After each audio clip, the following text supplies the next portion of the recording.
नमस्कार. श्री स्वामी समर्थ. श्री स्वामी समर्थ व्रतकथा. श्री स्वामी समर्थ व्रतकथा पोथीला अष्टगंध, फुलं, हळद, कुंकू, तुळशीपत्र अर्पण करून धूप दीप दाखवून नमस्कार करावा. श्री गणेशाय नमः. श्री गुरु स्वामी समर्थाय नमः असे स्मरण करून व्रतकथेला सुरुवात करावी. मायानगरी मुंबई पुरीमध्ये पत्नी घरकाम व पती मोलमजुरी करणारे एक गरीब परंतु सत्वशील दाम्पत्य आयुष्यभर काबाड कष्ट करून अत्यंत हालाकीचे जीवन व्यतीत करत असताना त्यांनी आपल्या एकुलत्या एक पुत्राचे पालनपोषण करून त्याला शिक्षण दिले. मुलाचे शिक्षण झाल्यावर मुलगा नोकरी करील आणि आपल्या आर्थिक परिस्थितीत सुधारणा होऊन उतरत्या वयात सुखाचे दिवस येतील अशी त्यांना अपेक्षा होती. परंतु नियतीच्या मनात काही वेगळेच होते. शिक्षण पूर्ण होताच मुलगा खाजगी कंपनीत नोकरी लागली खरी, पण कलीच्या प्रभावाने मुलाला वाईट सवयी, छंद, व्यसन लागून तो पूर्णतः व्यसनाधीन झाला. मुलाची अशा प्रकारची व्यवस्था पाहून जीवनाचा अंत करावा असा विचार त्यांच्या मनात वारंवार येत होता.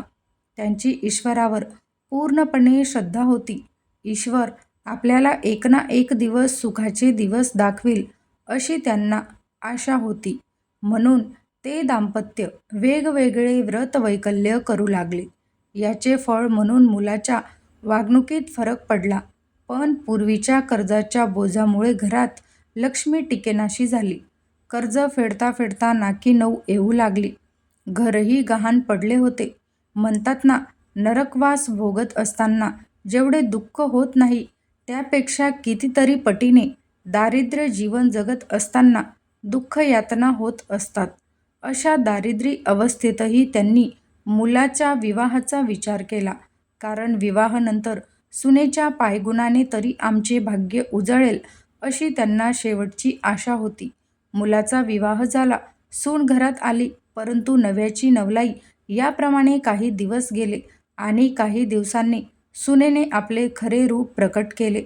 सासू सुनेची कडाक्याची भांडणे, कलह, सर्वांचीच दुभंगलेली मने, त्यात आजारपण, दुःख, दारिद्र्य, कर्ज, उपासमार, चिंता यांनी जीवन व्याकुळ होऊ लागले. एके दिवशी त्या काम करत असलेल्या घरात धर्मस्व परमपूज्य देवेंद्र गुरुजी यांनी लिहिलेली सुखी संसाराची रहस्य, सुखी जीवनाची गुरुकिल्ली, यशस्वी जीवनाचे अनमोल रहस्य अशी बरीचशी पुस्तके पाहायला मिळाली.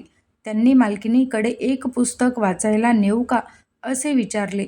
मालकिनीने घेऊन जा म्हणताच घरी कधी येते आणि कधी ते पुस्तक वाचते असे त्यांना झाले. पुस्तकाचे वाचन सुरू केले. वाचनाने त्यांचे मन चैतन्यमयी झाले. जीवन जगण्याचा आशेचा किरण त्यांना दिसू लागला. गुरुजींना भेटून आपली जीवनगाथा सांगावी, मार्गदर्शन घेण्याची इच्छा निर्माण झाली. म्हणून त्यांनी आम्हाला फोन केला. त्यांना गुरुवारी भेटण्यास या असे सांगितले. गुरुवारी दोघे पती पत्नी येऊन त्यांनी स्वामी समर्थांचे दर्शन घेतले आणि आपली जीवन व्यथा सांगताना दोघेही ओक्साबोक्शी रडले. त्यांची व्यथा ऐकून घेतली आणि त्यांना स्वहस्तलिखित श्री स्वामी समर्थ 9 गुरुवारची व्रतकथा पोथी हातात देऊन 9 गुरुवारचे व्रत यथाशक्ती करण्यास सांगितले. त्यांनी भावभक्तीने व श्रद्धापूर्वक 9 गुरुवारी व्रतकथेचे विधीपूर्वक पूजन करून वाचन केले. 9व्या गुरुवारी उद्यापनही केले. वर्षभरातच त्यांच्या घरातील भांडणे, कलह शांत होऊ लागले. परिस्थितीत सुधारणा होऊ लागली. श्री स्वामी समर्थ 9 गुरुवारच्या व्रतकथेने त्यांच्या जीवनात सुख, शांती आणि समाधान प्राप्त झाले. आपल्या जीवनातही असे अनमोल क्षण यावेत, घरात सुख शांती नांदून समाधान प्राप्त व्हावे म्हणून हे स्वामी समर्थांचे 9 गुरुवारचे व्रत प्रत्येकाने श्रद्धापूर्वक व भक्तिभावनेने केले पाहिजे. पूर्वी कर्नाटक प्रांतातील खेडमनूर गावातील चोळप्पा रामचंद्र नाईक नावाच्या भक्ताने पूर्वजन्मी स्वामींची अनन्य भावे सेवा केली होती. म्हणून त्यांच्या घरी पूर्वपुण्याईने प्रत्यक्ष ब्रह्मांडनायक श्री स्वामी महाराज स्वतःहून येऊन त्यांची परमपावन चरणकमल त्यांच्या घरी विसावली होती. चोळप्पा खरोखरच खूप भाग्यवान होता. कारण देवादी देवकांना सुद्धा त्यांच्या चरणाचे दर्शन होणे दुर्लभ असे. भगवान श्री स्वामी समर्थ चोळप्पाच्या घरी स्वतःहून आले होते.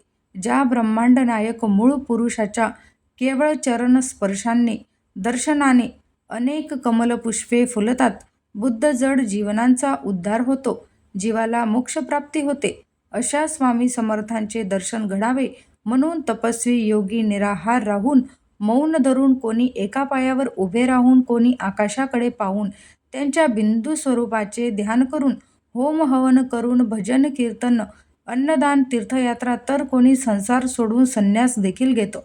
असे पराकोटीचे स्वरूप असलेले अच्युतानंद श्री स्वामी महाराज 1820 दारिद्र्य नांदत असलेल्या चोळप्पाचा भाग्योदय करण्यासाठी त्यांच्या घरी जणू काय कामधेनू रूपाने आले होते.